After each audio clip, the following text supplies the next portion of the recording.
Seperti apa kata Rasul Shallallahu Alaihi Wasallam, bahwa siapa yang bangun pagi, dia punya apa yang dia makan hari itu dan tidak terancam jiwanya, sesungguhnya dia orang kaya. Nah, nyatanya selama ini kami kaya gitu. Bangun pagi, nggak pernah kekurangan makan, lalu kami juga nggak terancam. Ya, kalau kita di Indonesia ini pada umumnya tidak terancam, ya sesungguhnya kita sudah kaya. Bukan dari banyaknya harta. Nah, karena sebelumnya bahwa banyak harta itu bukan menenangkan jiwa loh. Itu bukan menenangkan jiwa. Sudah pernah kita sampaikan, harta itu bukan menenangkan jiwa. Nah, akhirnya balik ternyata hadis-hadis itu, itu yang menenangkan jiwa itu. Itu yang menenangkan jiwa.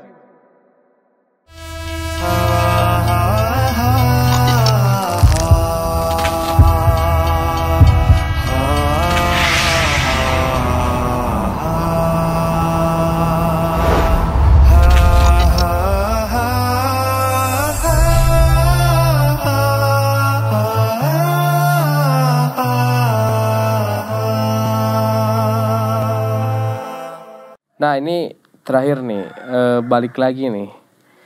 Satu hal atau satu titik yang membuat yakin meninggalkan hal riba tadi itu kira-kira apa? Apakah mungkin teringat dosanya yang besar atau apa nih? Iya. Satu titik yang meninggalkan riba, tapi bukan hanya itu ya. Bahwa hidup dengan syariat Islam itu lebih baik.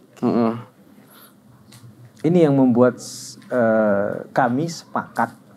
Ya, bukan saja soal dosa riba, dosa-dosa lain itu banyak secara ekonomi. Akhirnya satu titik bahwa hidup dengan syariat Islam itu lebih baik.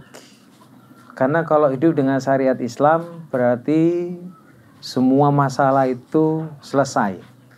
Karena Islam itu menyediakan semua jalan untuk kehidupan. Islam itu setelah kami pelajari lebih dalam, kami tahu Islam itu mengatur semua kehidupan. Ya, jadi dari sanalah titik baliknya yang membuat kami sebagai keluarga berjamaah untuk meninggalkan tadi riba, kegiatan ekonomi yang tidak Islami itu kami tinggalkan, dan kami yakin dengan cara syariat Islam. Nah, dalam prosesnya tadi ya memang kan sudah saya sampaikan bahwa itu tidak mudah ya. Iya.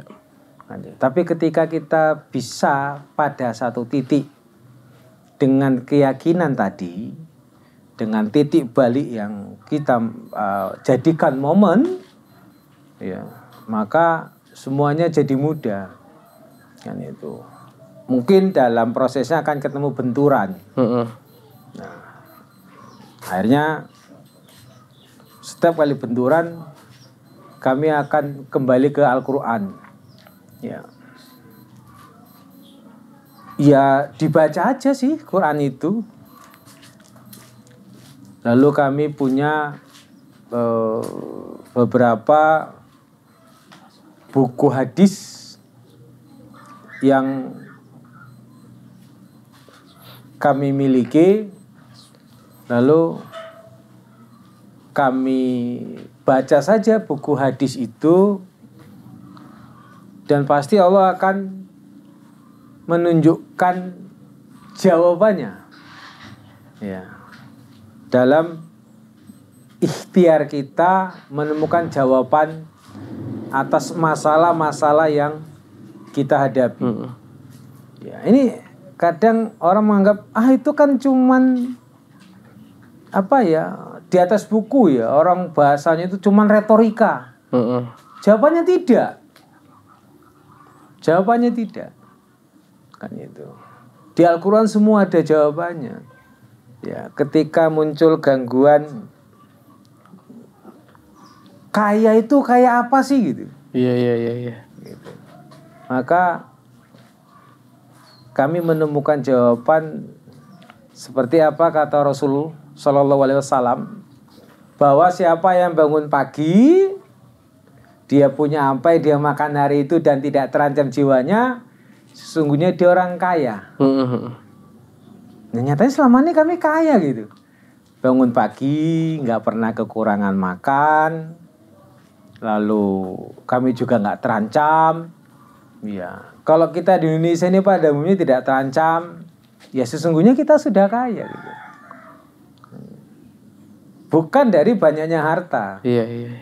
Nah, karena sebelumnya bahwa banyak harta itu bukan menenangkan jiwa loh. Itu bukan menenangkan jiwa. Sudah pernah kita sampaikan, harta itu bukan menenangkan jiwa itu. Nah, akhirnya balik ternyata hadis-hadis itu, itu yang menenangkan jiwa itu. Itu yang menenangkan jiwa.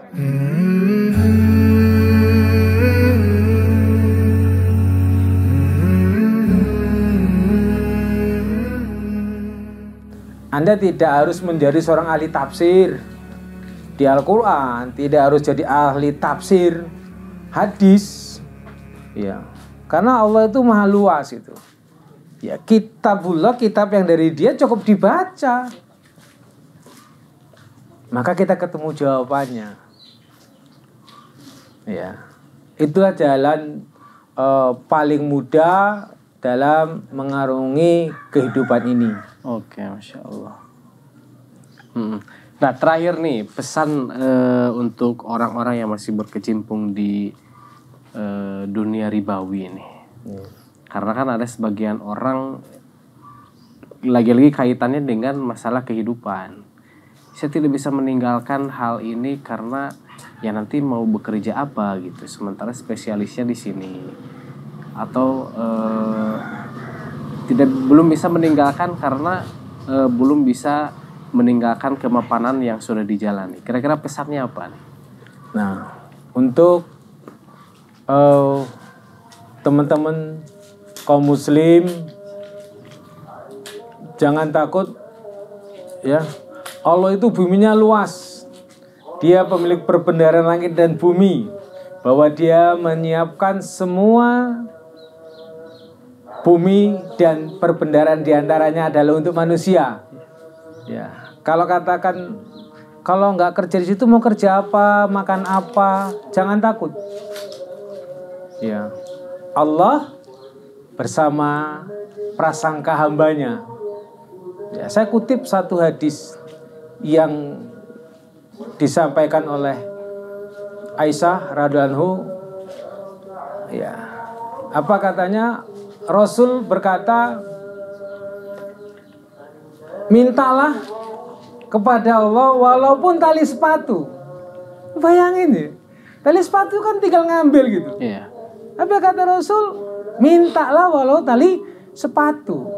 Artinya hal yang kecil-kecil minta aja sama Allah. Orang di mata Allah perbendaharaan langit bumi ini nggak ada artinya kok. Minta dikasih gitu.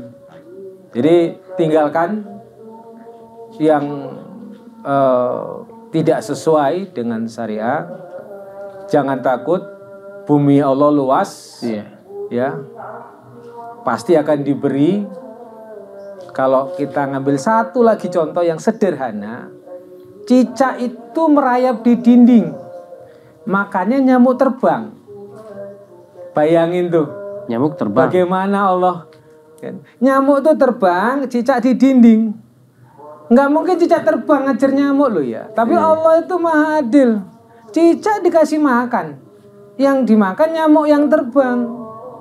Apalagi kita manusia, kita sebagai khalifah di muka bumi, sebagai mukallaf, ya rasanya lebih hina ketika memandang cicak. Kalau kita takut meninggalkan pekerjaan dosa, mengarah kepada pekerjaan yang diridai Allah. Nah itu tadi banyak juga orang-orang yang masih tarik ulur keluar dari ribawi ini, dari dosa ini, karena itu tadi keluar belum dapat kerjaan yang pasti, belum ada tabungan. Sementara kalau keluar begitu aja, nanti bakal repot urusan keluarga, urusan keuangan lain sebagainya.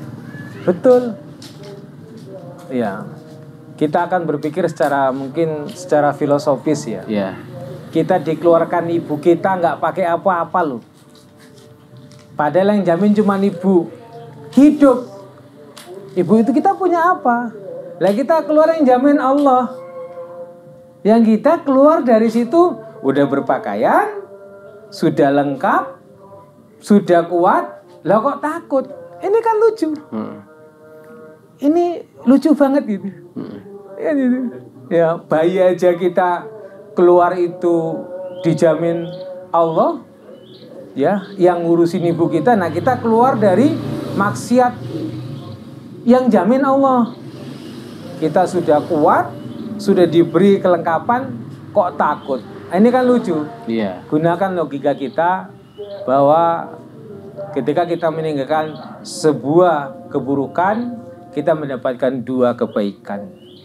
Daripada kita melakukan 1 kebaikan, kita belum tentu meninggalkan keburukan, tapi meninggalkan 1 keburukan, kita pasti mendapat 2 kebaikan. Masya Allah.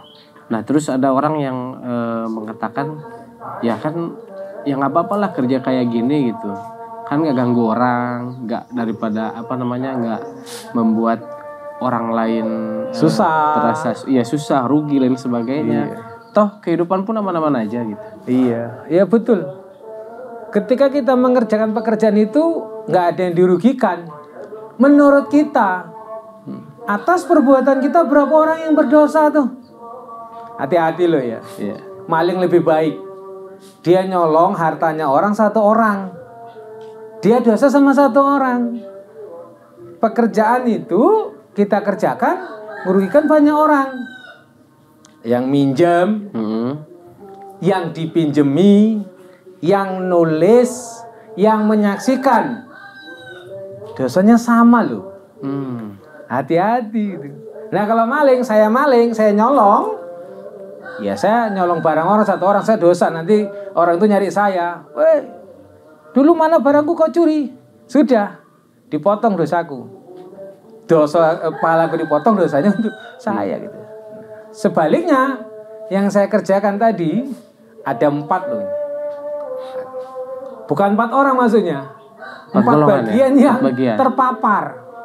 Nah kalau tukang nulisnya 3. Nah terus dia punya anak, punya istri, dikasih makan dari situ. Yang minjem 1, anak istrinya, keluarganya. Yang nyaksikan. Nah terus yang minjami berapa? Iya. Kali kalau dosa saya lebih banyak, pantas dong. Kan itu. Maka ya jangan lihat saya tidak mengganggu orang. Memang tidak mengganggu orang secara fisik, tapi hakikatnya berapa orang yang kita rugikan.